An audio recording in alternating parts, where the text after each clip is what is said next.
Hi everyone, my name is Erica Erb and I am your son or daughter's tech ed teacher. This spring I am teaching 3 different courses. I teach energy, power, and transportation, digital electronics, and manufacturing. So I'm just going to take a couple minutes and go through each of those classes and kind of what we work on and the projects that we will complete, as well as an introduction to myself.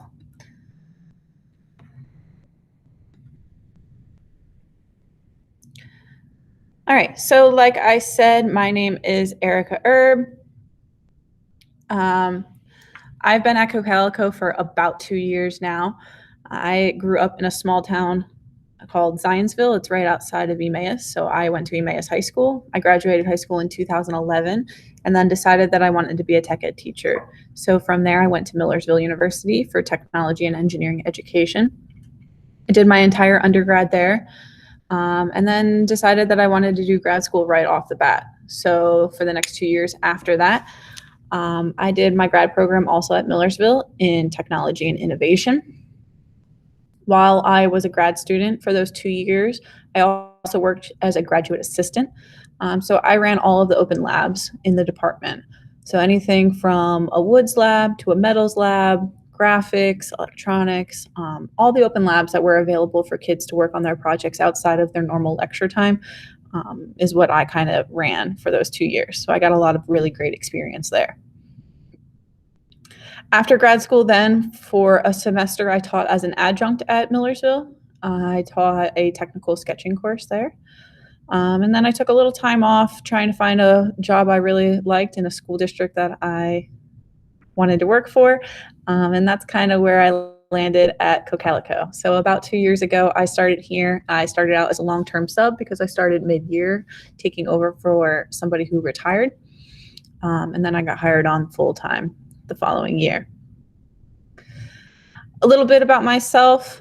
As far as like my hobbies go, it is me, my husband. I just had a daughter. She is 6 months old. So I actually just came back from a maternity leave in December, and I'm happy to be back.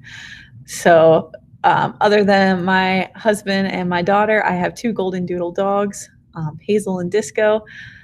I love to do pretty much anything that puts me outdoors. So camping, kayaking, hiking. I also really enjoy sports. I played soccer pretty much all of my life. Even in college, I was a goalkeeper. As far as sports go that I follow, I like to watch football. I am a Cowboys fan, so I know a lot of my students always give me a little attitude about that one, but it's all fun and games. All right, so my very first class that I am going to go over is energy and power transportation. In this class, we do a whole bunch of different kind of problem-solving activities that are based around energy, power, or transportation. So the very first project, which your kids are working on right now, is a Mousetrap vehicle. When we go over the Mousetrap vehicle, we are talking about things like simple machines, power conversion, your mechanical advantage. We try to beef up this project a little bit more than what kids are used to. So a lot of times kids have designed a Mousetrap car for long distance or speed. We try to incorporate multiple components into it. So they have to design a car that is not only long distance, fast, but it is also accurate. So it drives as straight as it can. So that's a really fun one. We kind of go over the basics of the classroom, the different tools that they use. And it just like kind of allows them to get their feet wet and is a good starting project. After the Mousetrap cars, then we move on to our MagLev vehicles or our MagLev trains. This is a magnetic levitation train. So you can see in the picture here, we have a track that is lined with magnets. They then create a vehicle that needs to hover down that track that is powered by a DC motor, as the track is electrified.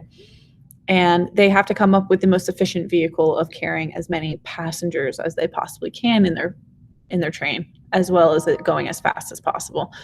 So we use pennies for passengers.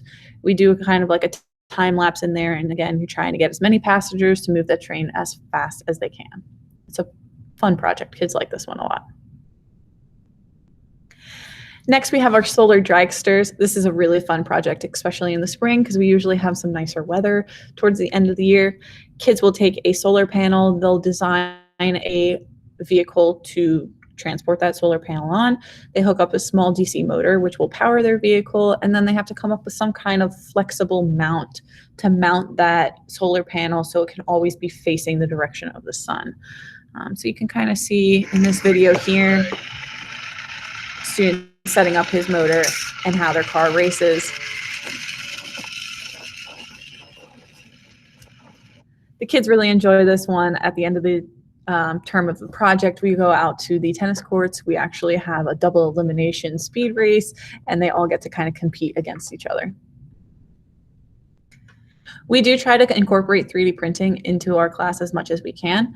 I do have about 5 3D printers in my room, and there's an additional 4 in another room in the department. So we have a lot of access to 3D printers as well as the material. So anything that we can kind of design ourselves, something that is just not readily available or needs to be very specific designed for what they're trying to complete, we try to 3D print and create those pieces ourselves.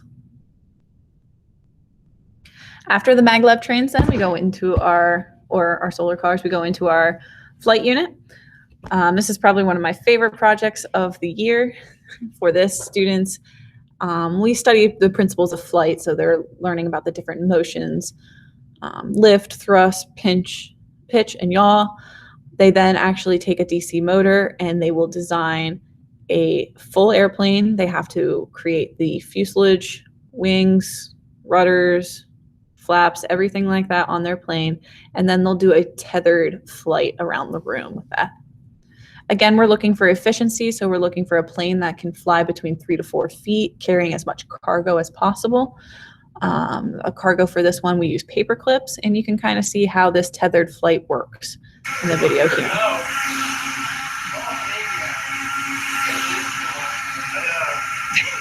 I am too. All right, so that's a really fun project. Kids usually get a lot of enjoyment out of that one.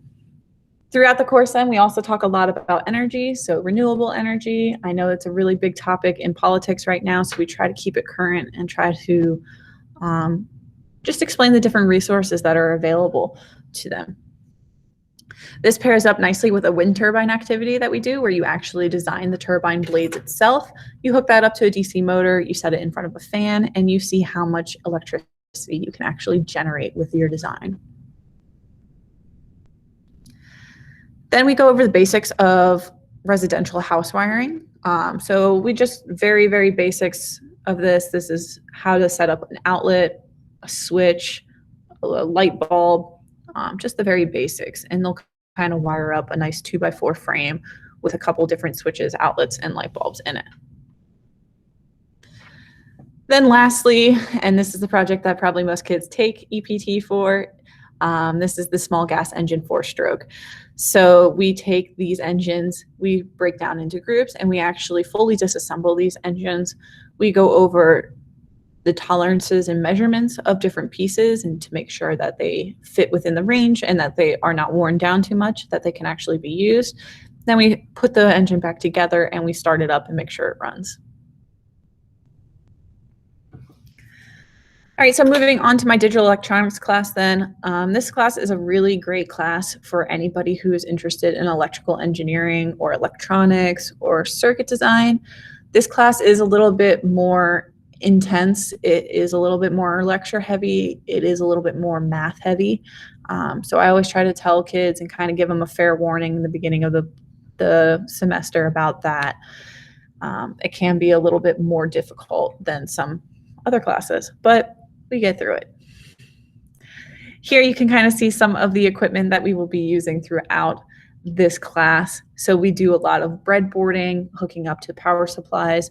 We do use an online multi-sim software that we are able to kind of virtually see what our circuits look like before we would actually physically create them and hook power up to them.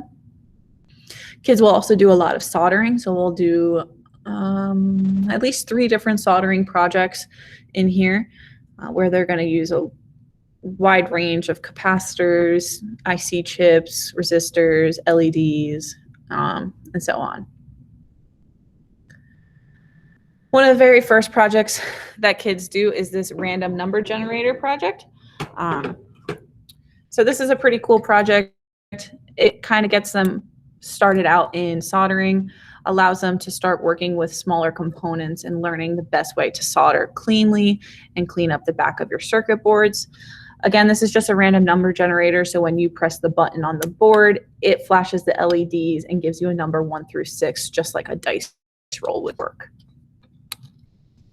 All of these little soldering projects, kids do get to keep then, so they do like that. It is a consumable. Another soldering project that I really would like to do with them this year is this smart robot mouse. This mouse tracks a black line using a photo interrupter for its eyes. So we solder all these components together. Everything comes in individual parts, so they have to completely solder their circuit board together, hook up all their wires, create the casing and everything, put it all together, and then we will create a track on the floor with black electrical tape, and those photo interrupters use it and kind of guide it around the room. So that's pretty cool. Then lastly, I would also like to get into Vex robotics with this group. This is something new that we just added to this course, so that's pretty exciting. But basically what we are shooting to do is create this claw bot. They will do a full build and assembly of this robot. They will also get to manually steer it as well as doing some programming. And then we get to kind of play a game at the end where we set up a big arena. They have different balls that they have to pick up and put in their opponent's goals and so forth. So I think kids are really excited about that. It kind of goes into a different realm of electronics, going into more of the robotics coding end of things. So that gives kids a lot more opportunities than just your traditional circuit board soldering projects. Lastly, then, I teach manufacturing. This is actually a new course for me. This is my first time teaching this class. So any student who enjoys working hands-on and operating equipment, this class is awesome for. You're going to learn how to transform raw materials into usable products. We focus on wood first, and then we move into metal for the different mediums of this class.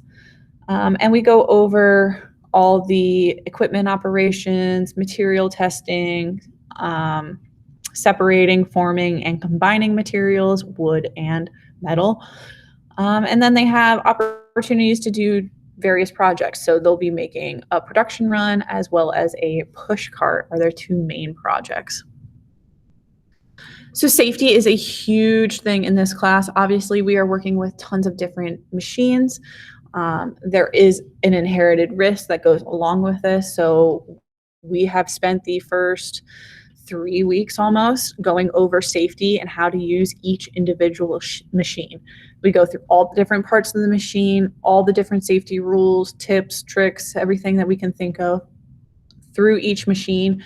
And then students have to take a safety test. They have to get a 95% or higher before they can move on and start working on the machines themselves. So hopefully you have seen this safety packet in this PowerPoint here. Your kids should have brought this home to you. There is a parent signature form on here that is just telling you about the inherited risk of working on machines, the safety rules that we ask your students or your children to follow. And then we're just asking that both you and your son or daughter sign this form saying that you agree to follow the safety rules and kind of put an emphasis on working safely for your son or daughter. So hopefully you have seen this form. I'm definitely still missing some, so I'll be reaching out to those who I am missing to get that filled out. Then kids get to do a production run. So this is all on the wood side of things first before we even get into metals. They get to do a production run. This is a manufacturing run where they will come up with a product. Everybody in the classroom will get to come up with one product. They'll design a prototype, and then the class will get to vote on the top 4 projects. The top 4 projects then get broken down. The students will get broken down into groups for those 4 products, and they will then get to actually sell those products and then create them and actually get some kind of profit off of it. So they do sell it. We take half that profit and we turn it into some kind of pizza party, breakfast party, kind of mattering when the class runs. And then the rest of the money goes to our club fund for the department. especially this year since we did not charge any lab fees for the class. That money really helps kind of pay for all of our consumables that are used in this classroom. After your production run, then they go into the metal side of things. So they'll be focusing on mostly welding, and they create these metal push carts. So basically like a little go-kart, just without a motor. They need some kind of push handle on the back where somebody is pushing and giving you that momentum while somebody actually can sit in it and steer. So this is a really cool project. Kids absolutely love it. We set up a little obstacle out in the parking lot at the end of the year, and we test them all out. So this is something really, really neat that they get to do.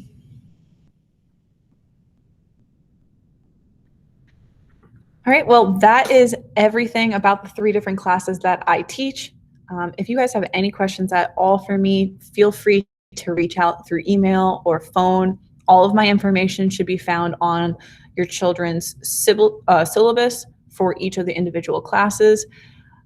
They are also posted on Schoology, so if your child has not shown you the syllabus, you should be able to look it up on Schoology as well. But my email is ericaerb@cocalico.org.